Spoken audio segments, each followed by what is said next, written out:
Hi, my name is Sangita Kumar, and I'm the CEO and founder of Be the Change Consulting. Join me in Liberated AF, the workplace revolution. This is a podcast where we get to explore what does it take to become the organization that we want to work for. So what is that? The organization I want to work for, it supports my humanity and makes me feel like I belong. It's a place that isn't racist, it isn't extractive. It works for the boomers and the Gen Alphas. There's space for everyone to bring their genius to work. Don't we want to become that? And don't we want to create that? So I have been studying organizational dynamics for over 20 years, and I love working with teams stuck in an entrenched challenge to bring clarity to diverse perspectives and look for ways that human-centered systems. We're going to tell stories, we're going to answer questions, we're going to offer strategies on this podcast. Together, we are going to become something new. Let's go.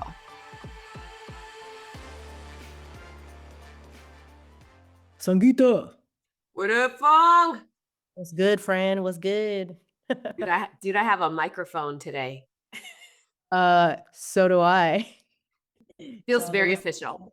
I know y'all tell us if we sound better. I don't know why my voice going all thick and deep. I also don't know why. Well, I'll tell you why. It's because got the influenza, got myself a little COVID, and this snotty nose congestion is just not going away. I guess it's I know this last round, people have stayed sick recently. I know lots of people who got sick and took a long time to get better. but I think it might be our own immune system, but I just think like the world is also telling our body, just stay sick. You know what I mean? It's like you can feel better. You're doing all the things. I'm drinking water. I'm like eating all the superfoods. But with all this noise that's going on in the world and what's happening, my body's just like, no, stay in your blanket. Be sick. Yeah. One thing I'm finding in the like chaos of the world, it's like November 2025. Oh, I've already jumped to 2026. So, regardless of when people are listening to this, as we get to the end of this year, I am finding that I have had to very strategically choose to, I'm going to like hone, like close in my peripheral vision, like strategically choose tunnel vision. Like I'm going to shut out the world and I'm just going to focus on making gluten-free muffins because it's going to be good for my gut and whatever, like I'm just going to mess with the recipe and try to shut out everything else. And then there are times where I'm like, okay, I have to take these blinders off and like intentionally widen my perspective and take in the bigger context that, those gluten-free muffins don't go away. The fact that I need gut health, it doesn't go away, but it feels so small compared to the bigness of so many things that's happening. And like, I don't know, sometimes I'm like, am I trying to boil the ocean? Or am I allowed to just enjoy being in warm water and like, you know what I mean? Like the ocean feels like too scary. And then the parts of it that I can enjoy, then I start to feel guilty. Like, am I allowed to have pleasure while there's so many bad things happening? Do you ever feel like that? Oh man, I'm just still sitting on trying to boil the ocean. Yeah. Yeah, I do. I feel like that often. I think I felt a little bit of that today. Thank you for sharing that. And I don't know, again, it's like being able to visualize that is really supportive. Just hearing that, not that you're also experiencing that. So that probably sounds, it's not like I need you to feel that way too. It just validates knowing that this is just not in my head how I'm feeling. So I appreciate you. And as you mentioned that, you're totally right. As we come to this time of the year, there are things that are perceived to be exciting. There are, the holidays are on the corner, people are gathering more. And at the same time, there's just a lot of stuff going on. And so today's episode, we're talking about conflict in organizations. Woo! What? We've never had any, so we really are guessing. Awkward, y'all. We've been perfect. So Definitely conflict in organization. But in this particular episode, we really want to hone in on how can we visibilize the labor all around. And so this means the team, the staff, and then the leader. And so, like you said, we're perfect. And there were times that we were not perfect. And we kind of experienced this. So, Yeah. We were perfectly imperfect. right. So let's hear a little bit about the conflicts that we've experienced in our organization. And then maybe organically we can talk about what we have done to visibilize the labor that we have seen everyone carry, not just those in the organization who identifies as leaders. Yeah. Well, I mean, I think first of all, we could maybe share that, like, I think in any context, I imagine people listening to this podcast are, attracted because we're talking about like liberational organizational development. And conflict is it's a critical, I think it is both like an incredible teacher of where our limited belief systems might lie, where our limitations in showing compassion might exist, our limitations in like what I'm willing to accept or receive about myself, right? So there is a way that conflict can it can almost be used as an assessment, to notice like, oh, where are my own edges? What is making me mad? What am I trying to protect or preserve or work hard not to believe? And so in the world of like anyone who's like, oh, I want to dismantle status quo in order to like open up a portal to something that maybe we haven't imagined or lived in or experienced before, but we believe it will be better because it will be more collaborative, co-constructed, um, sustainable, both to our own like bodies and the energy that we have, but to the planet, to the resources that we have. Conflict is like we have to be able to embrace it, I think. And I think it's why I named my organization Be the Change Consulting, because I think it requires constant change. And when you're embracing or looking for change, even, there's conflict like right up in there. And so I'll just say, like, I think that lots of people get scared of conflict. And I'm saying this because I think, like, how do we enter it from a mindset of like, this is a teacher that's going to help me liberate myself and notice where I have some limiting beliefs. It can help to reframe how it makes us feel. Maybe, I don't know. Yeah. What do you think? Yeah, I mean, I really love what you said here is that conflict can be used as an assessment. Um, the opportunity, right? If there's conflict usually comes with a lot of heavy feelings and folks feel maybe their perspective is not being heard. So let's ride with that a little bit right here. Conflicts being used as an assessment. So take us from there. So if you're experiencing a conflict in your organization, what are some of the things that you can do to pause and use that moment to the teacher, right? You said conflict is also a teacher, is to assess the situation. Okay. This just happened to me the other day. So something irritating has happened. So then I asked myself, what I think a lot of us do is now we're like, I want to change the thing that's happening. Right, totally. Okay. So this is going to lead us, if we come back to our anti-racist education, right? So if we're like, oh, I might be moving from an action bias or a sense of urgency or a fear of open conflict, right? So the reason to kind of like, now I can leverage some of these dominant culture characteristics and start, right? If I'm trying to see where is this conflict, what can it teach me? I need a way to look at like where am I standing and what else could be happening, right? Because what conflict does is it makes us feel like I know what the right thing is. The right thing is not happening, and I want to make it happen, especially if I have positional power. If I have leadership power or the power to judge or the power to punish, right? All of that is going to come out from my frustration, because most of us don't want to be unhappy, right? So now if I can pause, if I can say, ooh, I feel irritated. And if I can catch that feeling, and instead of reacting from that place, and instead I can go, let me sit with my irritation. So 2 years ago, I would have said, let's interrogate that irritation. And I have gotten feedback that that word interrogate actually sounds very scary for a lot of people. So if that, I like it because it sounds like, oh, let's put some fire on it. Let's bring it some rigor and let's like unpack it. And so if you're like that, I think, hold it that way.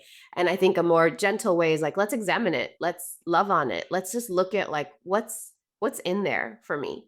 So if I hold it, right, like a little baby, that's like a struggling, crying, wilding out baby. If I hold it like that, this thing, and I'm like, what is happening for me? What part of me is upset?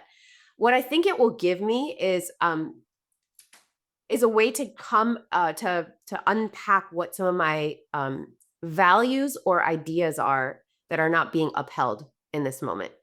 So first, I get to name what are my values, right? So maybe my value is I believe people should come prepped to a meeting. I believe that when the meeting starts, you should already have read any email that told you what was going to happen in this meeting, read all of the prep documents, and now we're ready to start. And the fact that I came on the call ready to start, and people were like, "Wait, what?" There was an email, and there was like, "Where was it?" And I didn't read it. And let's just say that I'm just making that up. That didn't happen recently, but so now if I'm like, "Oh, people should come prep to a meeting," and they haven't, so they've broken a rule. If I can get myself to say, "Oh, Sangita, there's a rule that you were holding in your head that somebody else hasn't followed." Now, maybe you should, right? Like, I think if we get to like, is it, there's a part of me that will argue with myself, yes, people should come prepped. What if I didn't come prepped? What if I never sent an email? What are your values, right? So I'm trying to guess now based on what you're saying. So I'm like, are you holding is time management, efficiency, readiness, care? Like I'm trying to figure out for you, you said understand what your values. So in that moment, the conflict is happening because people are showing up not prepared. What value of yours is not being upheld in that moment? That's really great. I think my value in that moment, if I give it more context for myself, like let's say it is this context where I sent an email with some prep materials and I wanted us to like come having read that, and that wasn't my value is collaboration, right? Like I'm like, I want us to be able to work together on something, collaboration, and then transparency. I want us to start with some level of level footing. So how do we level set? Like, let's start with some basic assumptions written out. So collaboration, transparency, and productivity. Now let's actually engage together to do something. And that just shifted everything for me, right? Because by you as a leader naming that the reason why you're like, what's up, right? We're about to conflict is because you were holding collaboration, transparency, and you said productivity, right? That is more of, it's less individualistic than what I thought you were holding as a leader of efficiency, prep, and readiness. Because if you held those values, it's almost like those are the values you were expecting that I would show up to, I don't know, in a way, impress you. But by hearing you saying collaboration, of course, I'm going to be like, yo, I want to collaborate, right? I value transparency. Okay, productivity is a little harder to fit into that one, because everybody has a different level of product. It totally feels different knowing that those are the values as a leader you were holding that did not feel upheld in that moment. Okay, so then let's unpack it from there. So let's say I am in the leader role, am holding, it's the same context, right? We show up, I prepped, I sent an email. Okay, that same context. I'm holding those. I'm feeling irritated because whatever. If you were the person who came to that meeting, Sure. having not read those emails, and you're like, I didn't. You're sitting in the meeting, and you're like, oh, I didn't prep. You're saying it out loud. What do you think could be coming up for you? Let's just visibilize what else is going on. So if I would I have known that you're saying a value you're not seeing as collaboration? Like, 'cause Maybe you would know that I'm irritated. I That's would not, feel, and let's say that you might internalize it as like the way that you did, right? Like prep. yeah, I would feel embarrassment. I would feel some level of shame. Now, okay, I'm going like version 1 Fong years ago. I feel like I'm in my evolution of self, right? So I feel differently, but the one that I'm most familiar with, that I've lived in this skin most, I would feel embarrassed. I would feel shamed. I would feel I would project it too. I would actually, to keep myself safe, I would be like, oh, Sangita's judging me. So I would make it a leadership you thing. And in that moment, I could probably spin it into like, I can remix it into so many stories of like, oh, she's on her power trip. She has a sense of urgency. I would totally play that tune on my violin. Uh, what else? And I think, yeah, I definitely wouldn't feel brilliant. I definitely wouldn't feel open um, to say, oh my goodness. I definitely wouldn't want to feel honest. Mm. I'll stop right there because I would say that how I would navigate that same situation today is like completely different because of a lot of work that we've done collectively as a team and an organization. But the way that I just shared now is, I gotta like, I was varsity in that. Okay. Great. So, and I'll say that's probably true for me too, right? So when I'm saying, oh, my value is collaboration and transparency, I know there's like a time where it wasn't that so much. It was more like I prepped so that we could start like getting the things done. And I wouldn't have said it as collaboration. I would have said it as like, whatever, you're underperforming something Yeah. more triggering. Okay, so now I think this idea of like conflict as a teacher, what I can do, right, from my perspective here is if I can catch it, if I can catch the feeling of irritation or the, in a mindfulness practice, it would be like the feeling of I've been knocked off my balance, right? I'm no longer grounded. So then I can ask myself, what is happening for me, right? So if I can get to the rule, oh, there's a rule that I thought was broken. And then if I can go one level deeper, right? So like, have you ever done the 5 whys analysis? Yeah. Like you take a thing and you keep asking yourself why, and you try to keep digging because we're trying to get to like a deeper root cause. So if I go, oh, this rule was broken. Why do I care about that rule? Well, I care about that rule because I want our time together to be spent well. Why do I want our time together to be spent well? Because I want us to either go together. If we're going to go together, this is what I would say today. If we're going to go together, that means I have to do extra work for you to know what I know so that we can now put our ideas together. You have to do extra work to prep for these meetings so that you are ready to collaborate with me. And I know what it feels like when we are not holding the same positional level, when we don't all hold the same information, that information inequity, and we try to start collaborating, it won't work. It will end up being a shut, like we're going to end up making ourselves feel like all the things that you named, right? Feeling not brilliant, feeling like we shouldn't be honest about what we actually think or feel or need, or right? So like what kind of strategy can we come up with? Feeling embarrassed or shame, right? So those feelings could easily get triggered if we are not coming from the same place. And so I think I could find my language for a better rationale of like, what is my yearning for this team and where is my disappointment coming from? And then how do I manage it?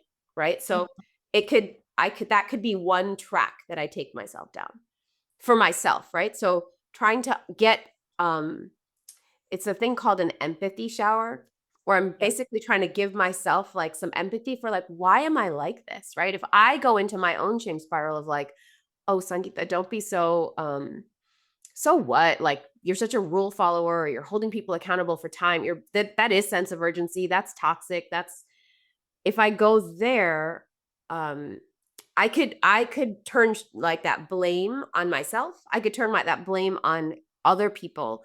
And what we're trying to do is get off of that blame track, right? So first is to go internal. I think then the second thing is to now go, what might have been happening for other people? And I think a move I would love for our culture to break up with is that when I don't, when I'm like, oh, what I want is different from what you did. And then we immediately go to, let me talk to you about it.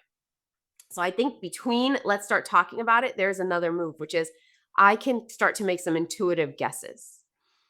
Right? I could start to say, and how do I do that? I could say, okay, what are the identities of the people involved?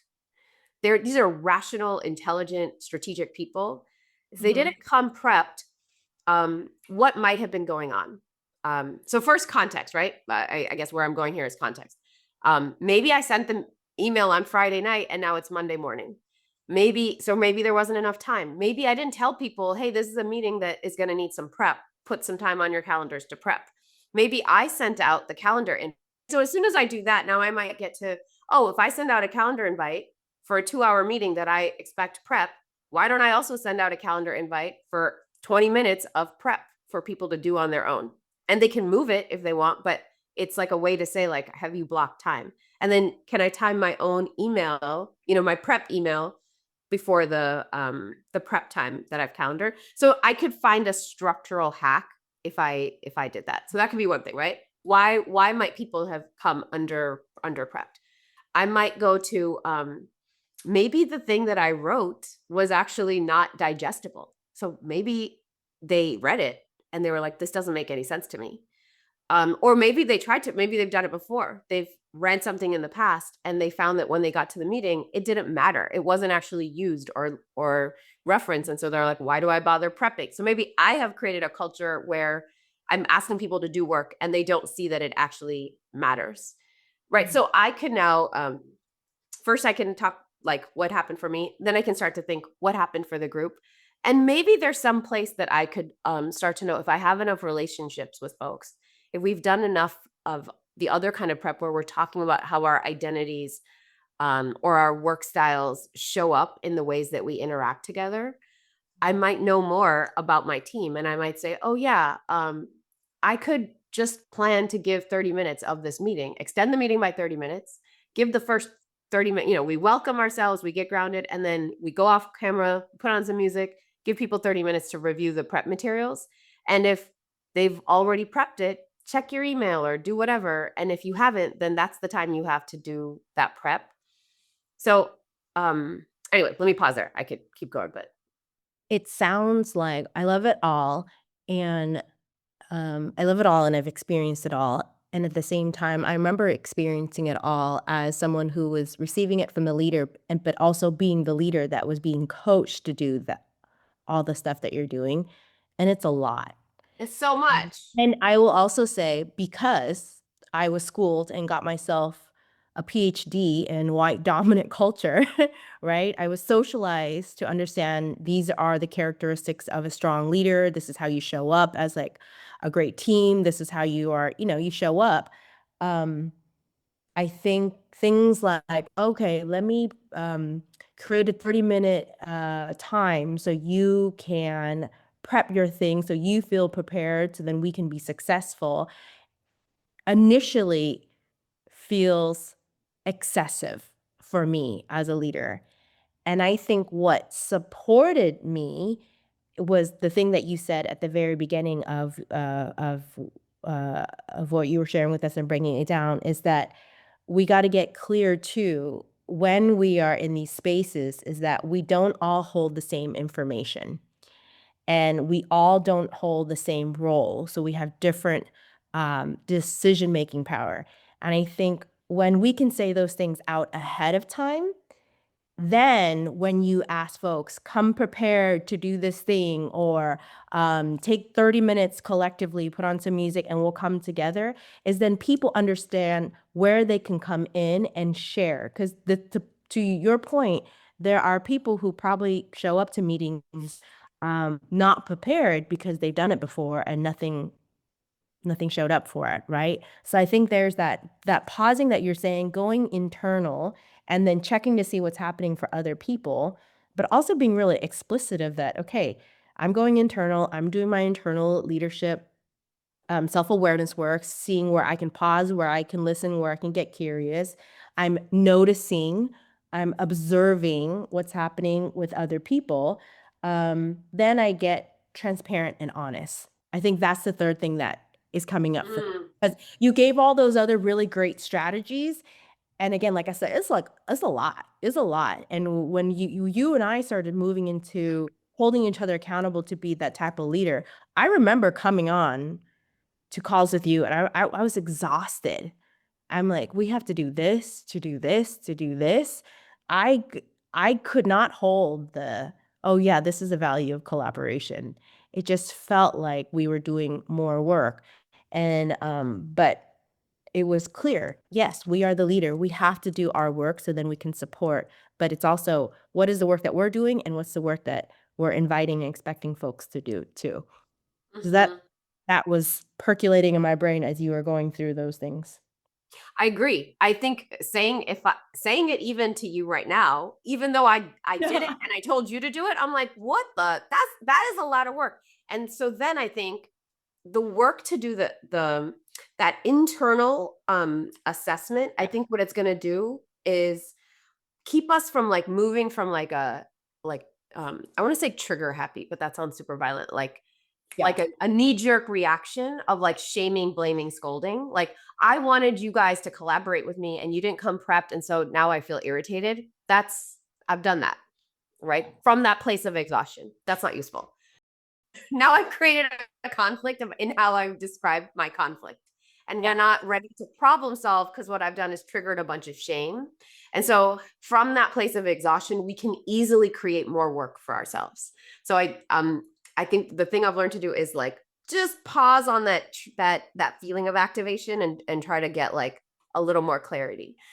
I think that piece that you're saying of like, if it's too much, if I start to visibilize all of those things that, like we said, right? Like, oh, this needs an extra 45 minutes for me or you to write up the proposal, the scenario, the context, the constraints, the influencers, what we've done in the past, what we've considered. Here's the pros and cons. Let's say you and I have thought through that. And we can do a conversation like that in 30 minutes because we have relationship. We have years of working together. We have a way of writing. We could open up a document. We're not like having feelings while we're thinking in our 30 minutes. You know how much terrain we can cover in 30 minutes. We can know that, okay, now we've done it. Now I took 45 minutes to write that down in a way that somebody outside of you and I can understand. Now I'm going to ask, so that's an extra 45 minutes for me. Now I'm going to ask 5 people on my staff to read that document. If I think it's going to take 30 minutes, which is what I said today, I bet it's going to take people an hour, right? And so that's 5 hours of staff time plus my 45 minutes of writing it up, 5 hours, 45 minutes. And then we're saying we're going to send an email telling people that they have to prep. Let's say that's another 20 minutes. So now let's just say 15 to round it out. That's 6 hours. Now I give people an extra 30 minutes in the meeting to read it. Okay, so that's 6 of us with 30 minutes each. That's the equivalent of 3 hours. So I think I'm losing my math. And then we have to still have the 2-hour meeting with 5 people. That's another 10 hours. If I start to do that math, what I think it will get to me is like that thing of when you're like, that's a lot. It can feel like a lot of emotional labor, but it's also squeezing on our constraint of time. And we do have time constraints. And so what it revealed to me when I start to do this kind of math, I just did this with an organization. I was like, you can't do this. This tells you what percentage of your organizational work you can actually do in a collaborative way. So if you're like 80% of the work that we do is individual, you have your tasks, you know what you're supposed to do, you have your supervisor, you kind of get your work prioritized or whatever with some support, but you're mostly kind of working independently. You don't need a meeting to know what you're supposed to do, whatever. And then there's like 1 or 2 projects every year that we have that brings us into that collaborative place. We can appropriately allocate time for it. What I think we cannot do is expect that those extra 20 hours, right, whatever that math was going to add up to, is just going to show up in the middle of people's regular work schedules when they're not used to doing that kind of prep. And so it's part of visibilizing the labor that's actually involved, and making sure that we have a structural plan for it. And if it's not a structural plan, it's going to land on people as like, figure it out by yourself. And then everyone's going to feel resentful. Now the conflict has gone from internalized to interpersonal, but it actually was structural. And so can I get it to a place where I can start resolving from structural? The only way I can do that is if I've done my internalized work first. I mean, I firsthand experienced everything you said, and I want to say recently working with a brand new group, I used the exact same process and approach in naming that what parts can we collaborate in. I came in doing some of my internal work because I could already tell there was some very amazing people, but very different personality, and our relational trust was still forming, but we had to do a lot of things really fast. So understanding the role clarity, naming that not all of us hold the same information, and then from the get going, figuring out who in this group, because there was not a hierarchy, but then we had to figure out who was going to be the decision maker. And very quickly, a lot of people were like, I'm out. I can't make decisions. So we're like, okay. And then we visibilize the work of the decision maker and what was needed from the other group, and then who were not making decisions. And then we also named what is necessary for the other group and the labor that they would carry. And of course, right now I'm describing it seems very fluid, and it actually was very fluid because of the things that you just shared, is that we built those muscles and structures. We practiced them. We did so much internal work. I remember, I distinctly remember one of our meetings where we're just like, we had to give each other feedback again. I was like, all right, go ahead, give it to me. What, So, so yeah, it all makes sense. And that's Can I go back to what the example you were sharing? When people said, when your client said, now that is this what happened? You visibilized what it would take to make a decision, or what the responsibility of the decision maker was. And then people said, I don't want that responsibility, or I can't do it. What happened was everyone at the table was having a lot of great ideas, right? Great ideas. However, we had to act on the ideas. And so then we very quickly said, in order for us to do these ideas, we need these types of roles. And of these roles, we need people who are going to make decisions. Who wants those roles? And immediately people are like, I do not want to make those decisions. So then I was like, this is great. We're getting clear. So there's a time where we can brainstorm collectively, okay? And then we as a group have to go 1, 2, and 3. And then it has to go to the people whose role looks different to then make the call. But right now, because it was, again, collaboration looked different because we didn't know each other for years like you and I do, right? And we're not constantly doing work with each other. We haven't really given each other feedback. So it was, it was like, it would have been false collaboration. But because we had those matrix in place, it made people feel so much better. And then people knew where they can come in with their ideas, where we can grapple with things, where we can take a little bit more time. And they knew there was times where things went a little faster.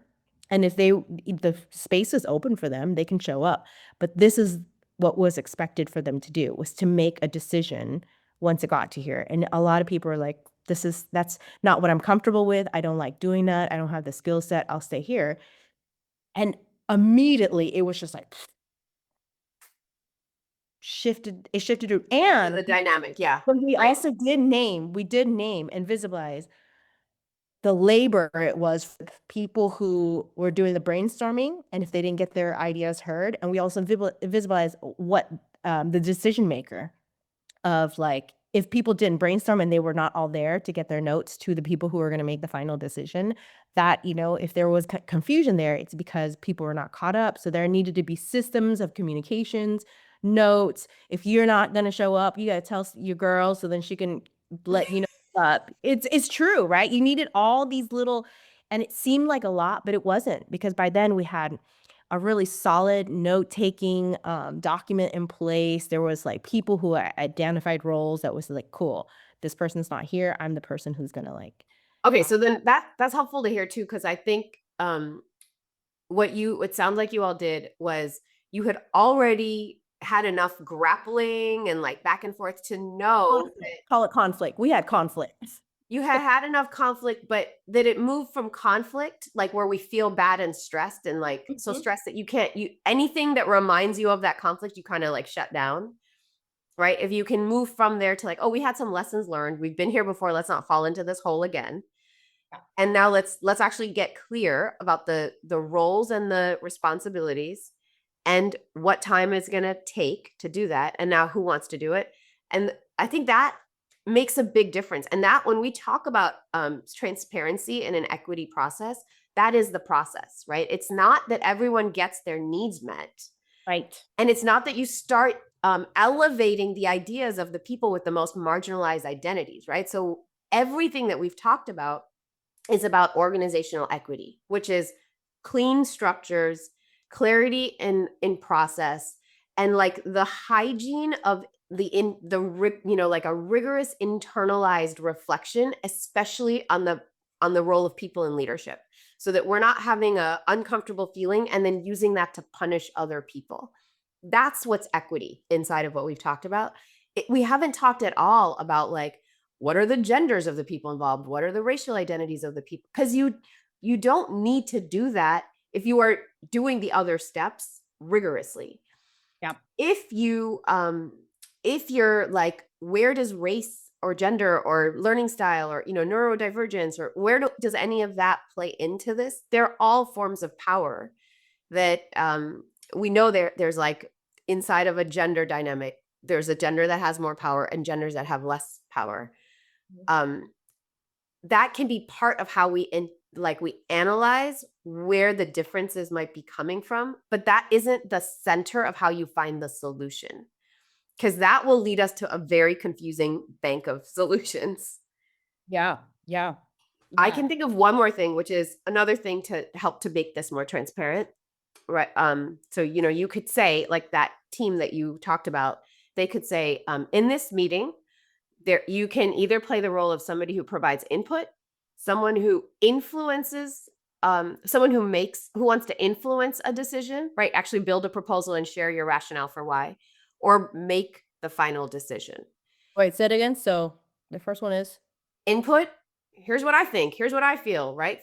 And when I ask people for input, I kind of expect it's the lowest form of like, so I don't expect that they're holding a lot of context. They're mostly saying, this is what I like. This is what I think. This is what works for my program, right? So it could be super individualized. It could be like for their program or their team. It's usually a more localized set of perspectives. So input. Or influence, right? If I want to influence a decision, I want to actually build a proposal, then I expect a little more prep. I expect more rigor in how you're holding the way that you're shaping. It can't just be your input based on what you think personally or what your team needs. It has to take into account bigger, all of the constraints, right? A universal set of needs in how you bring your influence to bear. And it requires more prep, more presence, more energy, more competence, more ability to speak up and say your idea. And then I think the last piece could be either like, we're actually going to design something or decide something. And that takes another level of effort. And if we can sort of say like, we want you at that highest level. And I think what I did wrong in my years of starting out with this is I wanted that highest level, right? So when I talked in that very beginning and I was like, I want collaboration.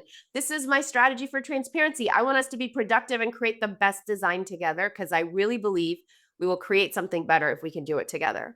Yeah. But the fact that I believe that doesn't mean we have the skills or the processes or the structure or the practice to actually achieve that. And so what I wish I had done back then and what I coach people to do now is to say, that's my dream. That's the North Star that we want to get to. We're not there now, but let's see how we can get there. And these are 3 ways that we can participate or engage. It's totally fine to engage in the input part of this meeting. The input part of this meeting is going to be the first 30 minutes. I'm going to throw out a question. I want to hear what you think about it.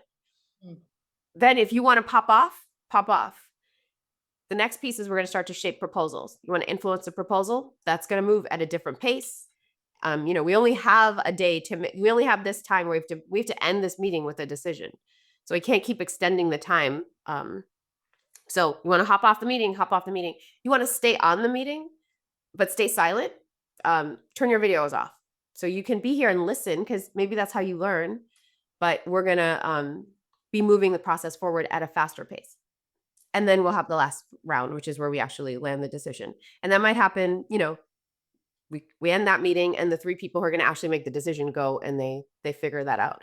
And so I think you can also, in a structure like that, show people like how that process looks. Because if you've never been part of making a decision, it's hard to know how it happens, especially in an organization, right? Like, let's weigh in on whether or not we should get a Canva subscription. I don't know, that even that can have some parameters. It might be helpful to like slow down a decision that doesn't feel like a high stakes decision, but give it a lot of time, just so we can visibilize what actually is going on under there. I love it. And I can't lie, but I'm kind of bummed that the last one is not an I, so it's RI. But I'm down with the input, influence, and decision. And yeah, I mean, all of this, all these strategies are really, really, really supportive in building a culture where it truly feels inclusive. And so we hope y'all, this is like a longer episode because we went on and on and on, and y'all wouldn't even know an hour before this, we were going on and on about something else. I don't even know if that's going to make the cut. You give us to a microphone, and this is what's going on. But I do think that we were able to share strategies and how we can to visibilize all the labor that is around when we are experiencing conflict. So we would love to hear what you all think of this 3-hour episode. We're so excited. Kumi, thank you so much. Yeah, you too. Go work. Go work out there in the world. Next time, y'all, 4-hour episodes. So until the next time. Bye. Ciao. Bye. We hope this conversation provided helpful insight and inspired you to create a more inclusive and liberated workplace. If you enjoyed today's discussion, please subscribe, leave a review, and share the podcast with your friends and colleagues. Your support makes a huge difference in helping us reach more listeners like you. We love to hear your thoughts on today's topic. Connect with us on social media and drop a comment. You can find all the links in the show notes. Thanks for listening, and we'll catch you next time.